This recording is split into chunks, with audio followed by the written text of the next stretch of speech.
Bonjour à tous, bienvenue dans l'émission Rencontre. Comme le dit un proverbe chinois, un voisin proche vaut mieux qu'un parent éloigné. Les régions avoisinantes revêtent une importance cruciale pour la Chine avec des enjeux de sécurité et des intérêts économiques profondément interconnectés. En 2013, le président chinois Xi Jinping a proposé les principes d'amitié, de sécurité, de bénéfices mutuels et d'inclusion dans la diplomatie de voisinage, ouvrant ainsi une nouvelle ère de coopération amicale entre la Chine et ses voisins.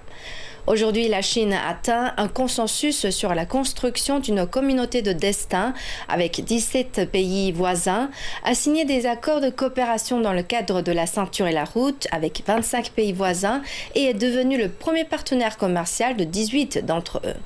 Dans l'émission d'aujourd'hui, nous allons analyser en profondeur la politique diplomatique chinoise envers ses voisins, notamment la coopération avec les pays d'Asie du Sud-Est. Pour cela, nous avons le plaisir de recevoir deux invités. Madame Qi Jianhua, professeure à l'Institut de diplomatie de Chine spécialisée en sciences politiques. Bonjour. Bonjour. Et Monsieur Joseph-Olivier Mendo, chef de délégation de la jeunesse africaine en Chine. Bonjour. Bonjour et ravi également d'être l'un des vôtres. Bienvenue à tous les deux. La diplomatie chinoise de voisinage met depuis longtemps l'accent sur l'amitié, la sécurité et la prospérité en commun. Il y a plus de 10 ans, le président chinois Xi Jinping a proposé le principe de diplomatie de voisinage fondé sur l'amitié, la sincérité, les bénéfices mutuels et l'inclusion. Professeur Qi, quelle est la signification précise de chacun de ces 4 principes ? La Chine a beaucoup de pays voisins, dont 14 ont des frontières directes. Alors maintenir l'harmonie avec les pays voisins, leur assurer la sécurité et la prospérité, ce sont à la fois des mesures diplomatiques vis-à-vis de nos voisins et l'objectif de la politique diplomatique de voisinage de la Chine. Pour réaliser l'objectif, depuis 2013, le président chinois Xi Jinping a maintes fois insisté en 2013, 14, 15, 18 et 21 sur les 4 principes devenus aujourd'hui impératifs dans la politique diplomatique de voisinage de Chine, qui peut être résumé en 4 caractères, Qin, Cheng, Hui, Rong. Le premier mot, Qin, c'est considérer les voisins comme des amis, même des proches, comme membres de la famille. Cela insiste sur les relations amicales, proches, égales et sur l'entraide mutuelle entre les voisins. Deuxième mot, Cheng, sincérité. Être sincère, c'est une qualité d'un être humain, un cœur à cœur avec les pays voisins, avec les amis, pour gagner plus d'amis et de partenaires et construire des relations bilatérales, multilatérales solides grâce à la confiance mutuelle. Et troisième mot, Hui. Hui, c'est un mot qui met en relief sur bénéfice mutuel, c'est la réciprocité, la poursuite des intérêts communs. Le développement de la Chine doit et peut profiter aux pays voisins et inversement. Donc l'accent sur les bénéfices réciproques. Et quatrième mot, c'est Rong. Cela veut dire adopter une pensée inclusive, accueillir, favoriser le développement commun de tous les pays en promouvant la coopération régionale avec une attitude ouverte, positive, inclusive. Cela peut illustrer l'ouverture d'esprit, ça c'est clair net. Elle reflète la détermination de la Chine à poursuivre une voie de développement pacifique et promouvoir de coopération multilatérale avantageuse et une interconnectivité avec les pays voisins. Une orientation politique fondée sur une philosophie très traditionnelle, civilisationnelle de la Chine. C'est le sort partagé et la communauté de partage. Donc là, je voudrais bien insister sur l'héritage de traditions civilisationnelles de la Chine et aussi l'innovation dans cette politique qui doit faire face aux changements majeurs. Les idées traditionnelles de la Chine insistent sur les êtres humains qui forment une famille sous le ciel. Hein. Alors, il faut maintenir l'harmonie entre les uns et les autres. Hein, c'est la coexistence entre les différents et aussi l'entraide, égalité, justice entre les uns et les autres. Hein. Si on explique ça, on peut citer Confucius, Moïse, etc. Moïse, il y a beaucoup d'idées qui expliquent. Et aussi, la politique après 49, c'est aussi une politique qui influence, qui sont aussi héritées, qui fait un héritage important. Par exemple, les 5 principes de coexistence pacifique et puis la lutte contre hégémonisme, impérialisme et colonialisme. Alors, là, ce sont des choses qui restent toujours comme héritage. Bien sûr, innovation pour aller plus loin, pour faire face aux incertitudes d'aujourd'hui.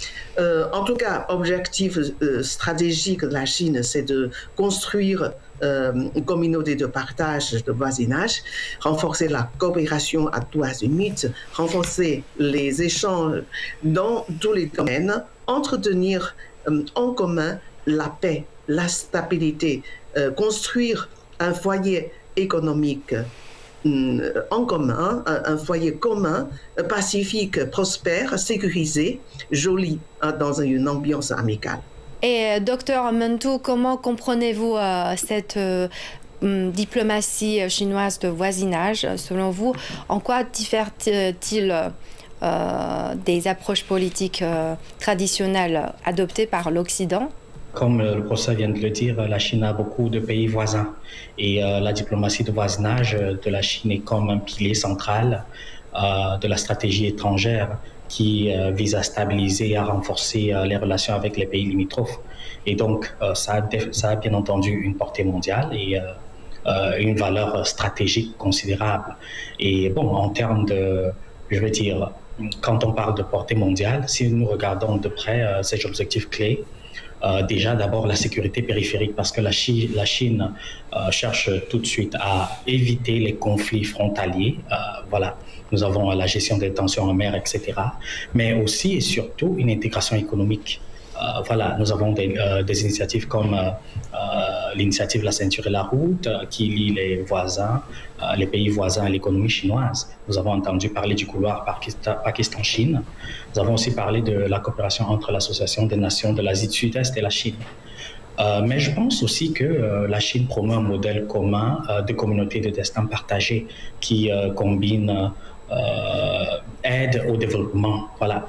Et donc, ça différencie particulièrement de l'ordre occidental.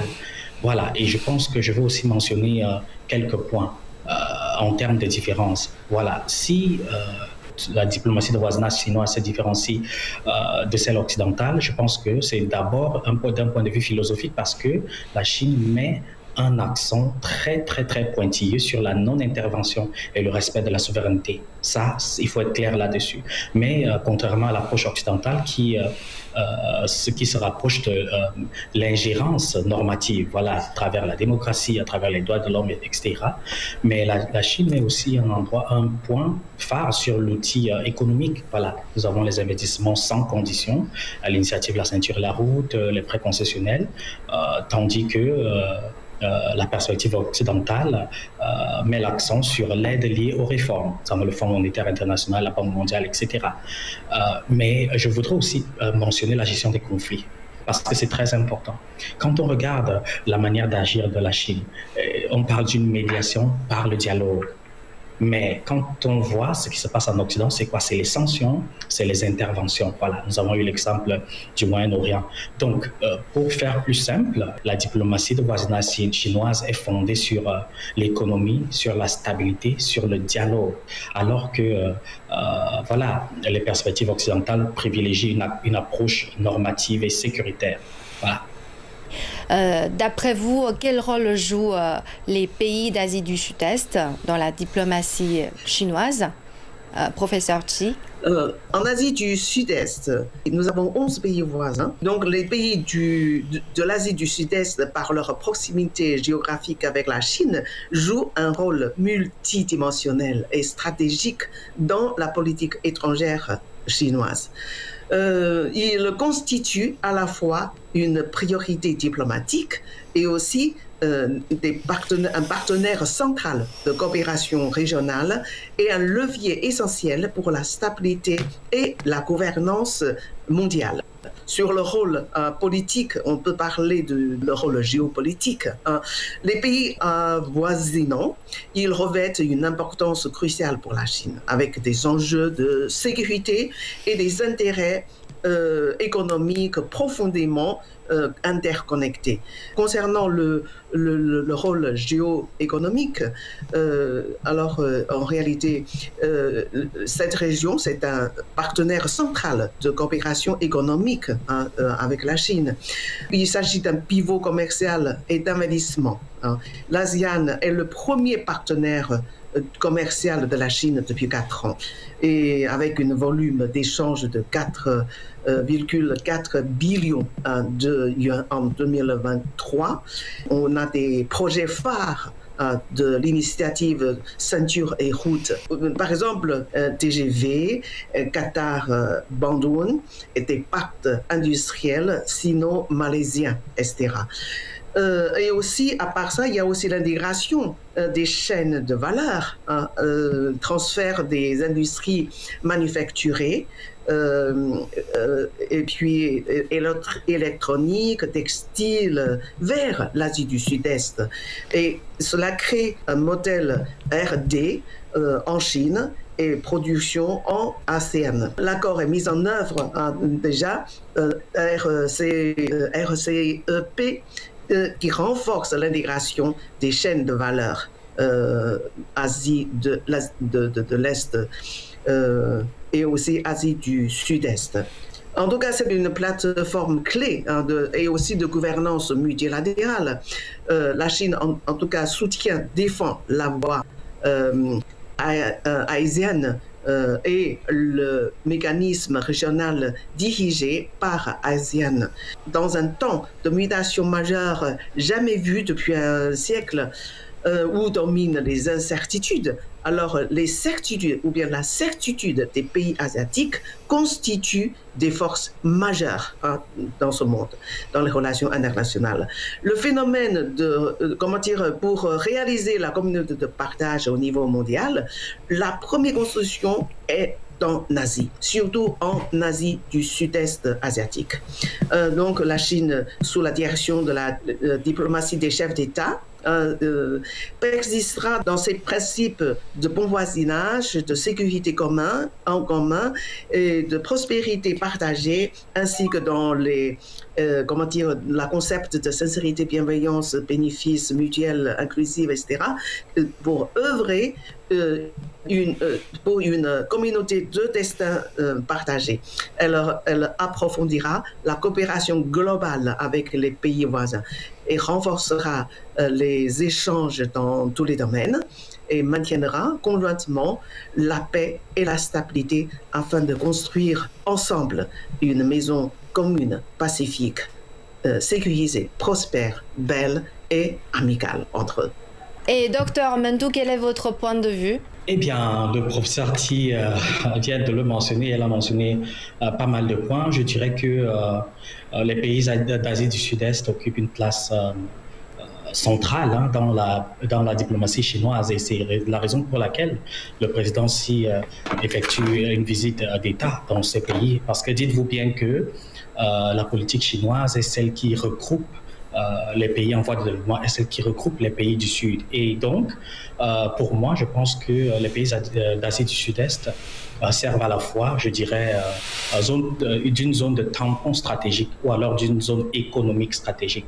Parce que c'est une région clé. Je vais revenir aussi, je vais partager le point du prof Sarti. C'est une région clé pour la sécurité énergétique. Voilà, on parle du détroit de Malacca. L'Asie du Sud-Est permet à la Chine aussi, non pas seulement de renfermer le commerce avec la région, mais aussi d'étendre sa zone d'influence. Nous avons aussi beaucoup d'investissements massifs dans les infrastructures. À travers l'initiative La Ceinture et la Route et des accords commerciaux. Je pense que dans la sous-région, il y a ce qu'on appelle le RCEP, le Partenariat économique régional global. Voilà, c'est très important pour les échanges économiques de la région.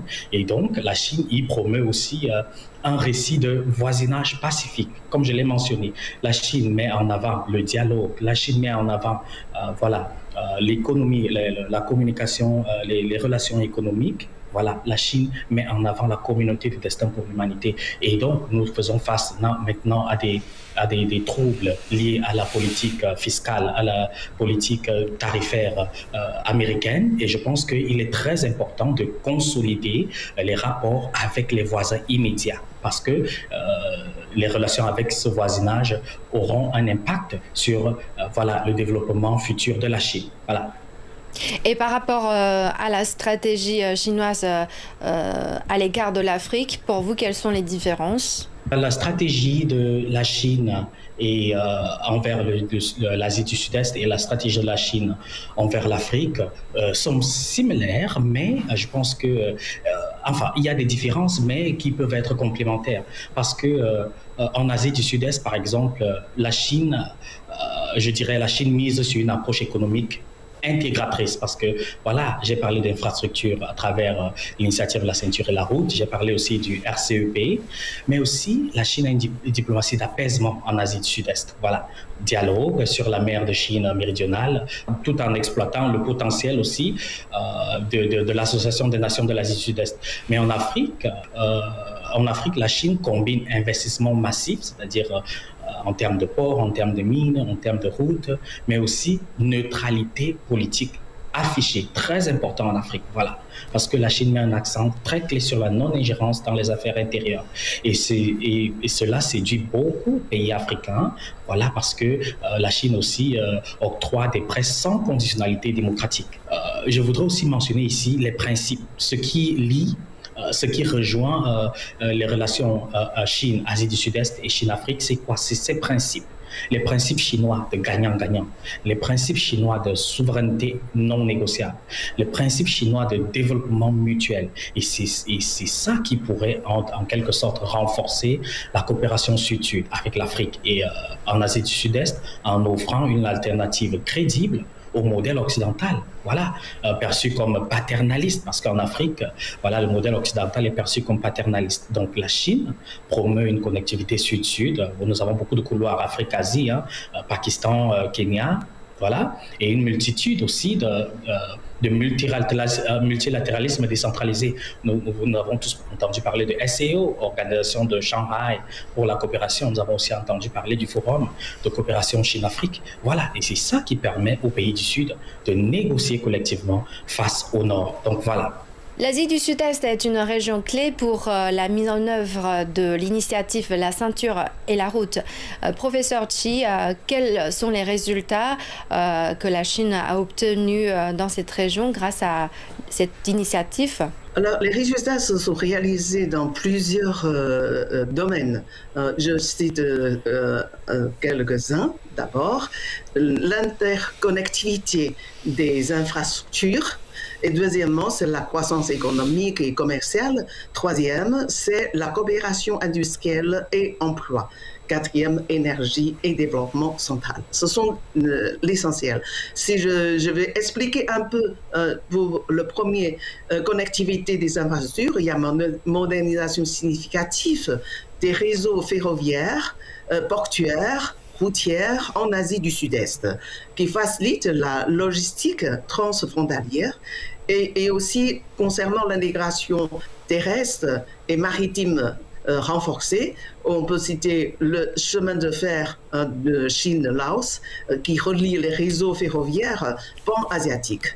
Concernant la deuxième domaine, croissance économique commerciale, la Chine et l'ASEAN sont mutuellement leurs principaux partenaires commerciaux depuis des années, avec un volume d'échanges de 6,5 billions de yuan en 2022. Et aussi l'entrée en vigueur du partenariat économique régional global renforce l'interaction économique et globale. Concernant la coopération industrielle et emploi, les pactes industriels qui stimulent l'industrialisation et créent des centaines de milliers d'emplois dans la région. Les investissements chinois modernisent les chaînes de production locales et les salaires augmentent, etc. Et puis, concernant énergie, développement durable, le projet d'énergie propre, hydroélectrique, solaire pour la transition. Bon, alors je vais parler surtout des projets emblématiques. Il y a le chemin de fer Chine-Laos, on a parlé, et puis il y a les trains à grande vitesse Jakarta-Bandung, et aussi chemin de fer de côte de Malaisie, et aussi gazoduc Chine-Myanmar, et puis zone économique de Sihanoukville et puis parc industriel sino-néerlandais de Rayon et coopération numérique. Alors si je vais entrer dans les détails, alors peut-être le temps ne me permet pas. En tout cas, cela, a des résultats sur l'impact socio-économique, amélioration des conditions de vie, électrisation rurale au Laos, formation technique en Indonésie, et puis cela a réduit beaucoup de risques de dette aussi.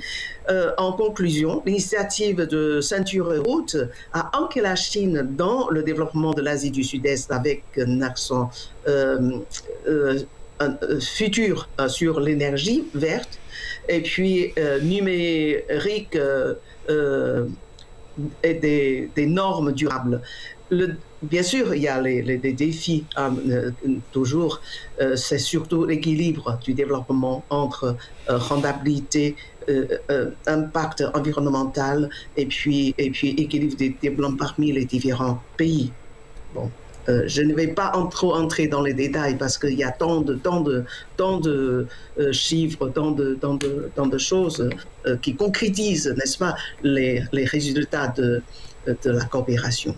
Et docteur Amentou, d'après vous, les expériences de coopération entre la Chine et les pays d'Asie du Sud-Est dans les domaines des infrastructures et du commerce pourraient-elles inspirer la coopération entre la Chine et les pays africains ? Ayant entendu le professeur Thi, je pense que les expériences de coopération sino-asiatique peuvent inspirer la coopération sino-africaine, mais avec des adaptations nécessaires parce que les contextes géopolitiques, dites-vous, sont très différents et aussi socio-économiques. Donc, je prends peut-être un exemple. En termes d'infrastructures intégrées et de corridors économiques, la Chine a développé des réseaux logistiques en Asie du Sud-Est. Le professeur Thi vient de mentionner le chemin de fer Chine-Laos et le port en Malaisie. Et voilà, pour relier ces provinces méridionales au marché de l'ASEAN. Et l'application en Afrique serait de prioriser les corridors transnationaux parce qu'en Afrique, il existe aussi des chemins de fer, par exemple Nairobi-Mombasa et des corridors Dakar-Bamako pour désenclaver l'intérieur du continent. Un autre exemple, c'est en termes d'intégration manufacturière et de diversification. La Chine en Asie du Sud-Est a délocalisé des industries légères, par exemple les industries textiles ou alors des industries électroniques vers le Vietnam ou la Thaïlande et créant des emplois et des chaînes de valeur. Et c'est une inspiration pour l'Afrique et c'est une opportunité pour l'Afrique parce que cette pratique peut attirer les usines chinoises dans les zones économiques spéciales en Afrique, par exemple en Éthiopie ou au Rwanda, en offrant bien entendu des incitations fiscales et une main-d'œuvre qualifiée. Et aussi, cela exige bien entendu un transfert de connaissances. Mais puisque nous parlons aussi de diplomatie, je pense aussi que la Chine en Asie du Sud-Est a une diplomatie économique pragmatique parce qu'elle a utilisé des accords commerciaux ciblés. On a parlé tout à l'heure du RCEP, c'est-à-dire ce regroupement économique et des investisseurs flexibles et des investissements inflexibles, préajustables pour contourner les réticences politiques. Et dans un contexte en Afrique, il faut pouvoir négocier des contrats gagnants-gagnants. Voilà, par exemple, comme en RDC, les négociations minéraux contre infrastructures. Donc, en conclusion, je pense que le modèle sino-asiatique offre des outils précieux pour la coopération sino-africaine, que ce soit infrastructure ou des zones économiques, mais son application requiert une africanisation des stratégies, voilà, pour éviter la dépendance unidirectionnelle et en diversifiant les partenariats et aussi pour exiger des retours socio-économiques concrets, par exemple les emplois, les technologies et aussi s'appuyer sur les organisations régionales, par exemple l'Union africaine et les organisations sous-régionales pour pouvoir négocier collectivement avec la Chine. Alors, comment envisagez-vous l'évolution des relations entre la Chine et les pays d'Asie du Sud-Est au cours des 5 à 10 années à venir? Bon, je pense que au cours des 5 à 10 prochaines années, comme on venait de mentionner, les relations entre la Chine et l'Asie du Sud-Est, je pense que vont se renforcer et aussi devraient évoluer vers une interdépendance économique accrue pour pouvoir faire face aux tensions internationales, malgré les tensions géopolitiques dont nous faisons face maintenant. Et donc, je pense que la Chine renforcera son ancrage régional à travers les investissements ciblés dans les infrastructures. Nous avons mentionné les ports, les chemins de fer, mais aussi les chaînes d'approvisionnement, en particulier dans les secteurs des énergies vertes, par exemple les batteries, véhicules électriques et aussi du numérique. Et pour les domaines prioritaires de coopération, je pense que ils incluront la sécurité alimentaire parce que nous parlons de développement des couloirs agricoles maintenant, des corridors agricoles, et aussi une transition énergétique. Parlons du solaire, à l'hydrogène et de la gestion des crises transnationales, la cybersécurité et la pandémie. Parce que la Chine pourrait également promouvoir des initiatives culturelles et éducatives en capitalisant sur l'influence croissante de la culture pop. Vous savez, c'est l'ère des réseaux sociaux, donc le cinéma, les jeux vidéo, c'est aussi les domaines de prédilection et surtout qu'il y a de plus en plus de jeunes. Auprès des jeunes, bien entendu, de cette zone. Et toutefois, la réussite de cette coopération aussi dépendra de la capacité de la Chine à répondre aux préoccupations locales, tout en contrant l'influence croissante des forces occidentales dans la région, notamment via les alliances comme on parle du Quad, le dialogue quadrilatéral pour la sécurité. Donc voilà un peu ce que je pense pour l'avenir de la coopération Chine-Asie du Sud-Est. L'objectif pour 2025, parce que le 2025 marque 15e anniversaire de la zone libre-échange entre Chine et ASEAN. Et les deux parties prévoient de renforcer la coopération dans des domaines tels que l'économie numérique, intelligence artificielle, etc. Donc la coopération ferroviaire transfrontalière va être renforcée. En décembre déjà 2024, la Chine et le Vietnam ont signé un accord sur le projet de coopération ferroviaire transfrontalier qui devrait commencer fin 2025. Alors, ces résultats montrent que la coopération économique et commerciale entre la Chine et l'ASEAN a connu des progrès significatifs dans les domaines du commerce, des investissements, des infrastructures, de l'économie numérique et de l'économie verte. Ça peut injecter de nouvelles impulsions à l'intégration économique et régionale et aussi à la mondialisation. Je vous remercie, professeur Thi et docteur Mentou, d'avoir participé à cette émission et d'avoir livré vos analyses. Merci également. Voilà, c'est la fin de cette émission. Merci de nous avoir suivis. À la prochaine.